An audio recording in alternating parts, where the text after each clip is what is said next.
Hello, everyone. It says we're checking connection.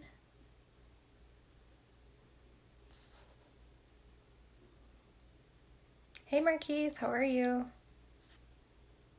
There we go. Always takes me a second to pin the comment.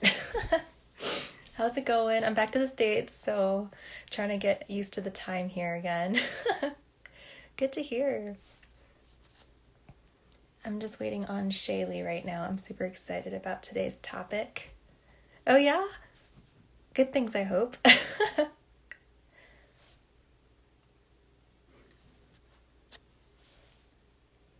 Yeah, it was I flew in over the weekend. It was a pretty rough flight flying in to the States because it was like tons of wind, but it wasn't as bad as the domestic flight. So I had to fly into Dallas and then direct from Dallas into Denver. And then that was just like awful. It was like an hour flight turned into 2 hours because of turbulence and high winds. So I was just like, oh my gosh. Just happy to be on the ground, safely and sound. Yeah. Hey, Shaylee. Okay, hopefully there's no connection issues. It says we're just waiting on the connection. There Hello. Hey, how are you? Good, and you? Good. You look so pretty today. You always look like the best makeup, or I'm just like, I need to take lessons from you. Thank you. How are you? Good, good, good. Yeah, I'm just super excited that we finally got to do this. And I'm really excited about today's topic too, because it's been like a common theme for some of my clients. Yeah, I know. I was just saying I didn't know that this was such a big pain point for a lot of Mhm. entrepreneurs. So, Oh yeah. yeah, totally. No, it's awesome. Well, welcome everyone. If you're joining us live or catching the replay, I'm super excited to have you guys all on here. And yeah, so I'm back in the States, safe and sound. So I'm live here in Denver, and I'm live here with Shalie all the way from Boston, Mass. So I'm super excited about having her on today. And I just want to thank all of you again for joining me for another one of these boss interviews, where I just want to bring as much value to all of you young professionals and entrepreneurs out there. So I'm super excited about today's guest. So Shalie is actually one of my beautiful mastermind sisters. So shout out to me, Elaine. But I'm really, really excited about what she's got going on today. So I'd love to take a moment to introduce her to all of you. So Shalie is currently an online business manager helping creatives and agency owners run their backend operations and streamline their processes to scale with ease and confidence. Shalie started working with entrepreneurs back in 2012 as a virtual assistant, but quickly transitioned into an OPM as she helped more with the strategy and the management of the business as a whole. In 2019, she decided to take the leap and left her corporate job to pursue running this as a full-time business. Armed with the determination and passion, Shalie embarked on the journey to be self-employed. Now she has worked with multiple businesses and creatives to help make their business operations more seamless. When Shalie is not working with powerhouse entrepreneurs, you can find her curled up with a good book or a passport in hand, traveling to somewhere new. So with that being said, thank you so much for being on this Q&A today, Shalie. Thanks for having me. Hey. So first of all, can you tell us a little bit about your journey and how you got started? Yeah, so I started back in 2012, virtual assisting. So that was back in my early 20s, Mhm. kind of before I knew the online world. I think nowadays the biggest thing for a lot of millennials is to work for themselves, Yeah. to have the freedom. So I think that was always the goal. I actually come from a family of entrepreneurs. So That's awesome. that's not out of the realm of kind of starting your own business and kind of doing your own thing. For me, it took a little bit longer to do. But yeah, I started working with different businesses, a lot of startups. My mom is in real estate, so that's how I got started virtual assisting with Nice. realtors. And then I kind of transitioned to startups, working with a tech startup and like a marketing agency. And from there, just helping different entrepreneurs at different levels, whether they were just starting their business or looking to kind of grow with the management side. So the back end operations, unless you have like the analytical mind, is Mhm. usually kind of like the last. We kind of just start our business and start with the idea and Mhm. kind of just have it flourish. But eventually, to grow your business sustainably, you have to take a little bit more of that business model and get a lot of like the operations and, a lot of the process that you're doing and, yeah, like processes and all that good stuff Yeah. and kind of documenting it, like all kind of like the non-fun stuff. Mhm. But, to step into the CEO role, I think that is definitely one of the biggest things, and that's what I started helping people with because I enjoy. So I get the satisfaction of helping people kind of organize, Mhm. and really because I'm always curious, I love learning about people's businesses and kind of how their back end works. And then I recently started really transitioning into like team management, Mhm. that being a focus because I kept seeing that as a pain point for a lot of entrepreneurs in different aspects, having like the same kind of issues. Mhm. So I've always worked with people. I was a server as well. I'm a multi-passionate person, so having multiple jobs is just always what I've done. So I really understand kind of working with people on the HR side, but also being an employee. Mhm. So that's what one of the big things I help, a lot of my clients with now, aside from all the other things that I Yeah, do. I know, right? All the But things. Someone's got to do it, right? So for some newbies in my audience, can you explain the difference between like a VA, virtual assistant, or an OBM, online business manager? Because I'll be honest, like I'm one of those people, like I didn't know there was a difference. I didn't even know OBMs existed. So yeah. Yeah, so I would say to first start off, I feel like virtual assisting is kind of relatively new. I mean, the internet's only been around but for so long, you yeah. know what I mean? So just working online, that it's still fairly new, the aspect, and kind of it's a little bit of like the Wild West. Mhm. So a lot of entrepreneurs, solopreneurs, eventually as their business grows, they're always going to need help. Like there's no way that you can kind of grow your business to there's always a level, there's always a ceiling you hit until you have to get somewhere. And virtual assistants are basically administrative assistants because it's Mhm. like, what does an administrative assistant do? It's usually whatever you need. So VAs are really more task oriented. So Mhm. it's you would just hand off, if you're like email management, calendar management, social media, like very specific things that you do, that you do, that you no longer want to do and no longer have time to do. So Mhm. you pass it off. Usually they're less of a player and they're just more like a doer. Yeah. And then an OBM is really like that next step of having a management level person kind of Mhm. walk beside you in your business. So one is like you're really kind of telling them what to do. The other one is you're working with them for them, Mhm. if that makes sense. Yeah, And then totally. you're managing it as well. So it's more of like when you have an OBM, the role for them is for them to actually step in and help with operations. And for you as the business owner, as a CEO, as a visionary, to kind of really start focusing on things that are revenue generating or things that you enjoy more about your business. Because we all Mhm. have those aspects when we're an entrepreneur, we're kind of chief everything officer. Yep. And there's always going to be those few Totally. things we don't enjoy doing. And I like to think as OBMs, DBMs are all kind of like the same. And there's like a few other names out there. Really something like you can trust because, Mhm. your business is your baby. That's how Yeah. I kind of see it. That it's like you put so much time and effort, and it is an investment because usually it's a little bit more expensive Mhm. than a VA. But VA also, because a lot of them, are self-employed and run their own business, they set their own rates. But usually between the two, if you have an OBM and a VA on your team, your OBM would be the one that would be obviously Mhm. management level so that you pay more, and the VA would be the one that would be delegated to. That's So those awesome. are That's such a great way to put it. So what's your favorite thing about the work that you do? honestly, it's just being able to work with different businesses. I think coming from corporate America, Hmm. I managed a multi six-figure budget. I had an office of 300 people. I worked with seasoned professionals that were in their job for 20 plus years. Wow. So I had a lot of like experience. I worked with a lot of top executives for a Fortune 50 company, so I was exposed to a lot. That's Yeah, amazing. I mean, I was 26 because that's when I kind of went full time in that role. It was very interesting, and I think that dynamic, but it also limits you because you're in one business. Hmm. And for me, I like to do a lot of different things. That's why I used to love to serve because every day was a little different, and I was very Yeah. autonomous. So for me, I like. Working with different businesses, different women, primarily, and really just helping them because a lot of times I get to the really overwhelmed Hmm. business owners, which kind of happens. I think I just, as an introvert, like I attract a lot of extroverts and a lot of people Yeah. that are creative. So that's why I say I work with creatives. I love creatives. Um, I thrive because we're like almost a really good yin and yang. Yeah. So I love learning about new businesses. I love helping people, and I get gratification when they feel better like in their role, Hmm. feel better in their business, and they can like have these big ideas and see a way, or have someone being like, okay, maybe this is not right now. How about this? So Oh, that's those are amazing. Thank you for sharing that. Well, I'm super excited about today's topic too. So I do have some clients that are managing their own teams, or they're starting like brand new, so they are now looking to hire.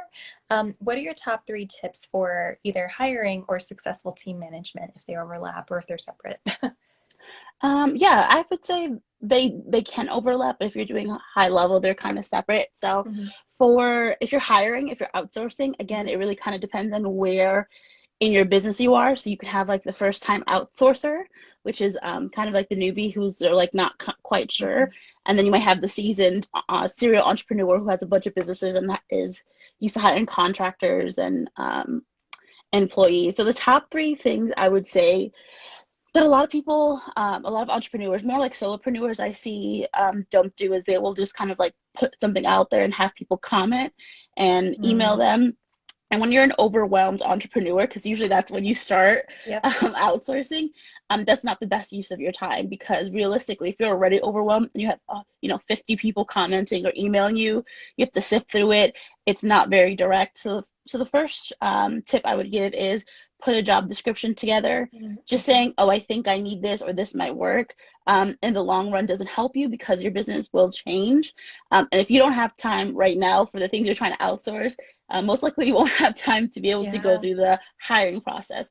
So if you have a really good business description, it's just a one sheeter. It doesn't have to be anything crazy, but Mhm. the hours they can expect, a few tasks that you want them to do, and applications. You want someone that Mhm. can have knowledge of applications, if you're willing to train or not. The second would be to have a job form.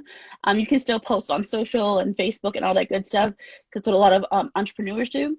But putting that application because 99% of the time, the people who are not as serious or maybe Mhm. might flake on you because I've heard that as well. If you Mhm. have an application that's a little involved, they're not going to do it. Mhm. um, and then third, just the interview process. It's going to take Mhm. time. Um, so yeah, just interviewing and asking the questions and not being afraid. I think Yeah, so because nice. yeah, because outsourcing, I mean, depends on if you're generating revenue that you're able to, or you're investing, you're kind of taking from some of the business profits, but it's always Mhm. eventually something you'll need to do, whether it's a contractor, Mhm. an employee. So those are the top three things I would say if you're outsourcing the first Mhm. time, or even if you're a seasoned entrepreneur, it can be really easy trying to just want to get someone right away. Yeah. But I always tell people it's a lot harder it's more expensive and more time to hire someone new than it is to retain those you have. So, Mhm. take the time in the front end first, and then it will help you in the long run. And I also tell people to like kind of those stop gaps. So Mhm. you don't have, you can try to weed out a lot of these. There's like a lot of self weeding out, like having, um, like those code words or those like Mhm. those like secret words that people are actually reading when you say attention to detail, Yep. having them do so. And I think just like a few quick tips if you're managing a team, um, is one, having a clear sense of the hierarchy of where are your contractors or your part-time employees, because there is a difference between a contractor and an employee. Mhm. An employee really works for the business, and a contractor, yes, works with the business, but they're a contractor, they're more independent.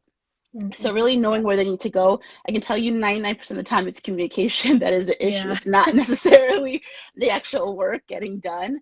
Um, and if it's probably one of the simplest things to, it's the simplest and hardest at times because it takes time. Mhm. So communication at any stage that you are, managing a team, making sure that people have clear roles. It's kind of easy sometimes when you have people wearing different hats to kind of throw different things, but making sure that the team member that you have that's on your team that's doing their work knows what they're doing, and you're not, having one day someone be bookkeeper Mhm. and the next day be social media. Yeah. Um, It's if clearly that's not, defining it. yeah, especially if they're not, if they didn't sign up for that. And Mhm. then three, just having those check-ins, which kind of leads back to communication. Just saying, like, do they like what they're doing? Um, are they kind of meeting your expectations and having those Mhm. conversations? I think living in this ghosting Yeah. kind of this ghosting and like non-communication in a lot of ways society really hurts our online businesses, Mhm. as business owners and people that we have, contractors. So that's why I always encourage having those conversations because we see them as difficult conversations, But just like anything, the more you do it, the easier it is. And it's not really Yeah. difficult if it's your business. Yeah, So, totally. Oh my gosh, you just dropped so much gold there. So like I hope everyone tuning in caught some of that or took some notes. Just want to give a couple shout outs. Hey KJ, David, Erica. Erica says dropping knowledge daily. Communication is so important. No, it's awesome because I think you hit on some really main points. Like, 99% of the time, like you said, it's probably communication. And I think it's because, like, we're sometimes afraid to like give that feedback. But then rounding it back up to the feedback point that you made, it's like that's the most important thing. Like, you also want them to like enjoy working with you, right? It is a team, but it's also your business too. So what is your advice for hiring for the first time? So should people be looking at VAs or OBMs? And just dive right in.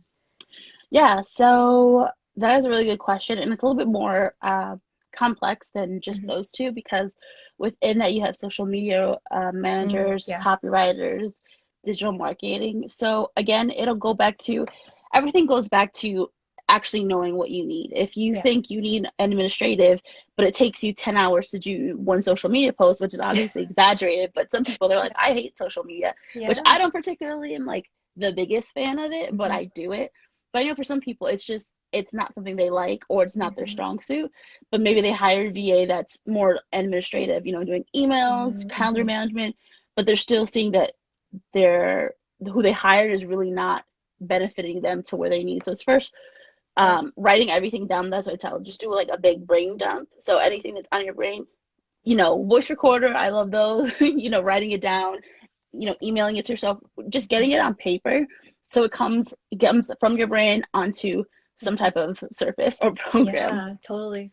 And then once you have that, then you can really see what you need. So if you're seeing some common threads, like if most of your tasks are social media based, Hmm. then you'll need a social media manager.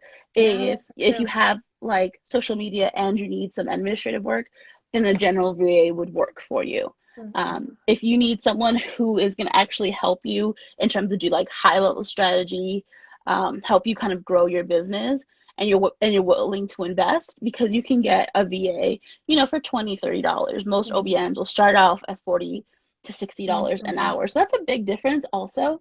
I always tell people it's about the business too and what can the business support. So Yeah. sometimes it is an investment like coaching, it's you're like, I Hmm. hope I get my Yes. investment back by making more money. Totally. But I think when it comes to continuous, someone that you want on your team to help you grow, it's really looking at the finances as well because there's also such a big disparity in the marketplace.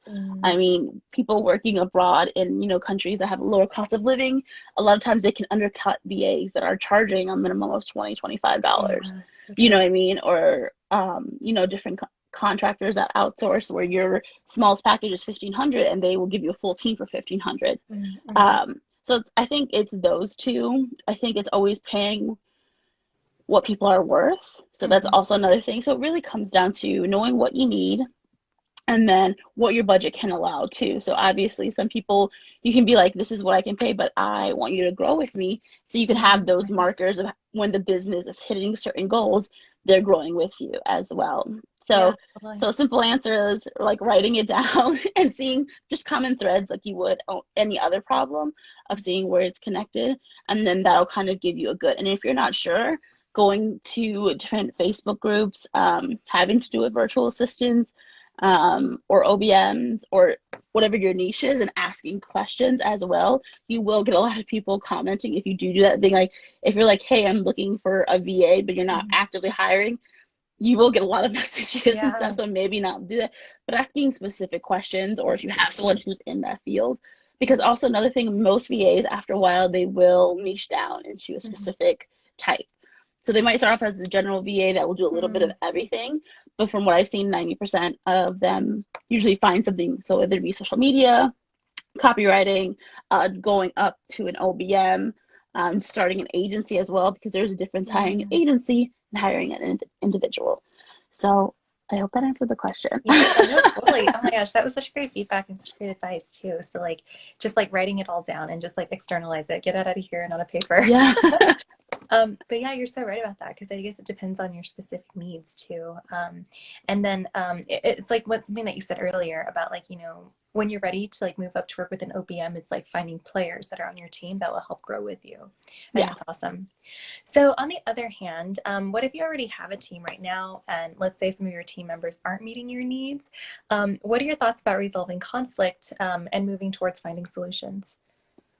Yeah, so when it comes to that, it really comes to who are they reporting to? So when you say Mhm. you know someone who has teams, is it so you know the person's like the CEO, but they're also managing, you know, contractors and stuff. Mhm. It's kind of what you feel most comfortable. Obviously, it's always going to want to be respectful and come out of a place of like understanding. I always suggest if you're upset or frustrated in a moment because someone's not meeting something, that is the worst time to try to want to talk to Yeah. someone. I mean, we're all there, so I'm just being honest. But not everyone's gonna like. Sometimes you're just frustrated, and you just like you're like, I don't Yeah. want to work with this person anymore. So the first thing is just like you know going to a grocery store. Don't go when you're hungry. Yeah, exactly.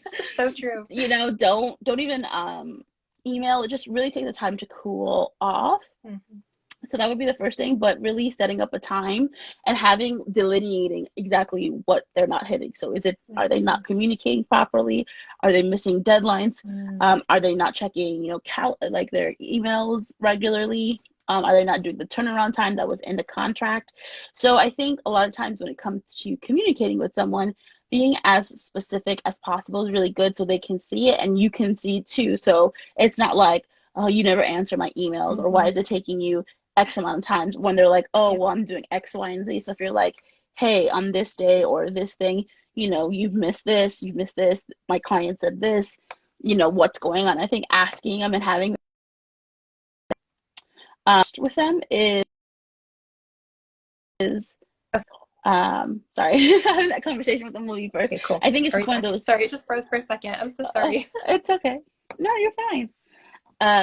Just having those conversations is obviously setting up. I always would suggest doing a Zoom, or if they work with you in office, face to face, letting them know beforehand what the conversation is going to be about. No one likes to be on the other end thinking you're just having a checkpoint or they're going to ask you a question, and it's really kind of like one of those difficult, you know, feedback type of conversations. Mhm. So letting them know to being like, hey, we're going to talk about a few things, so at least that they're ready for it.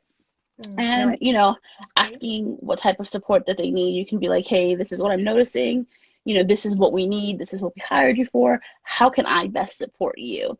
I think a lot of times we try to put the blame Mhm. or the onus, which is obviously they own it, but as managers, as people running a business and running a Mhm. team, you're always it's not about the actual work doing at that point. It's about managing people so they can be their best. Yeah. And so obviously we have to take kind of that additional step being like, how can I best support you?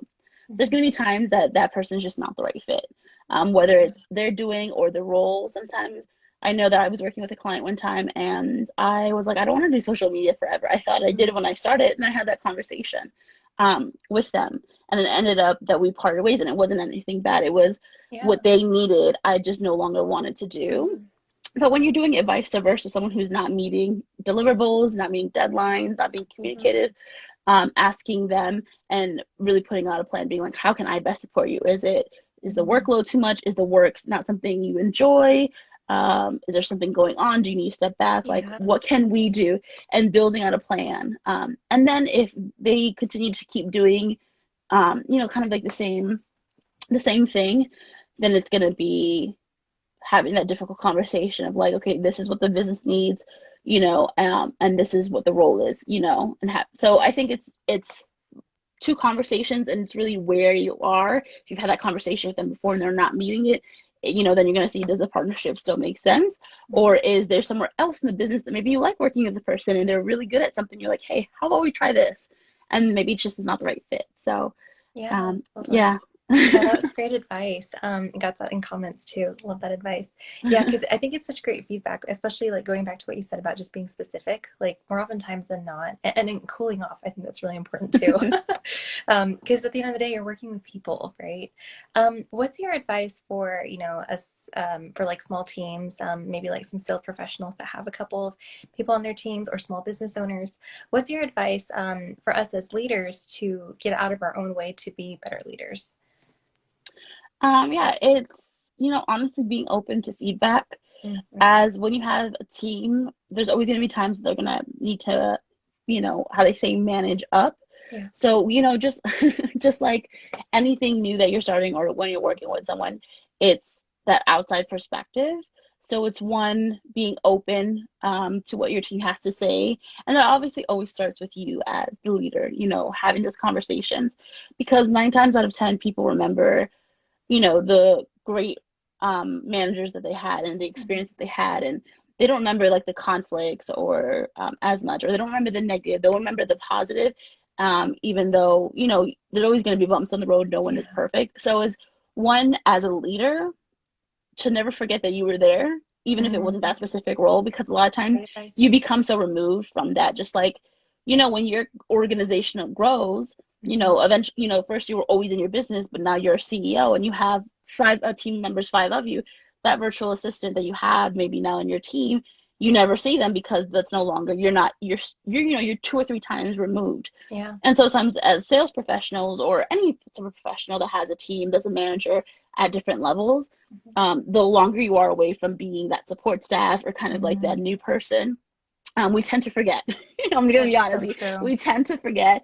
And so it's having those conversations with yourself and with your team and always asking for feedback. I think a lot of times with our team members, they can be a little scared. I mean, for me, I always being like, do I tell them? Do I not?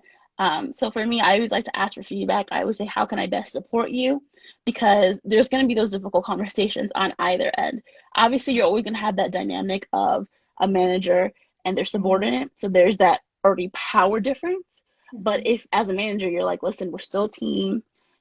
I'm here to support you the best. And if there's something that you guys can come together and talk about, that I will help a lot. And again, you learn too, you learn your dynamic, you learn how your team best responds. If you're someone who's really strong and you kind of like are straight shooter and come out the gate, then someone might close up and they're not going to be open. Whereas maybe you're Mm-hmm. another person who's like very flowery and very talkative Yeah. and not as, and the person's like, come on, get to the point, and they don't. Mm-hmm. So, not unfortunately, but as a manager, it no longer becomes about you, becomes about your support staff because that is what makes your business run. At the end of the day, your business grows and continue going with them, and without them, then you're kind of back to square one. Yeah. So No, it's that's so kind of true. shifting. Gosh, girl, you are so wise. I've got so many more questions too, but I know we're coming up on time here. Okay, so last question. I always love to end these Q&As with action steps. What is the one action step you would recommend today to these small business owners to do as it relates to working more confidently with their teams? Yeah, one step I would say is just taking kind of a step back and looking at your business and how it's running. Your team, a lot of times we are looking at the short term when it comes to our team members. Mhm. And when you step into the CEO role, it really becomes about long term Yeah. and about the big picture, seeing how all your team members are working. And is it time for you to get, management level? Because eventually, you may have a bunch of contractors under you and that's great. But for you to move the business even further, you'll need, you need someone to support you. So saying, Mhm. do you need that support of someone to be your right hand? And how your team is working? How can they be more autonomous? How can you um, have it run a little bit better? Because at the end of the Mhm. day, you can't give from an empty cup. So Yeah. No, 100%. Oh, that moment right there, that was so good. Well, thank you so much for just sharing so much wisdom and advice. Like, I think this has been so good. And, so for people that have more questions or maybe want to work with you too, how can they get in touch with you? yeah, so my Instagram is attached here. So if you Mhm. want to send me a DM, and actually my email is intransitconsulting@gmail.com. So super simple. So an email or send me a DM on Instagram and we can chat. Yay, awesome. Well, excellent. Thank you so much again. And everyone, thanks for tuning in, or if you're catching the replay. As always, please let me know your thoughts and feedback, or if you'd like me to have Shalie on again sometime, which I probably will because she's just like a wealth of knowledge.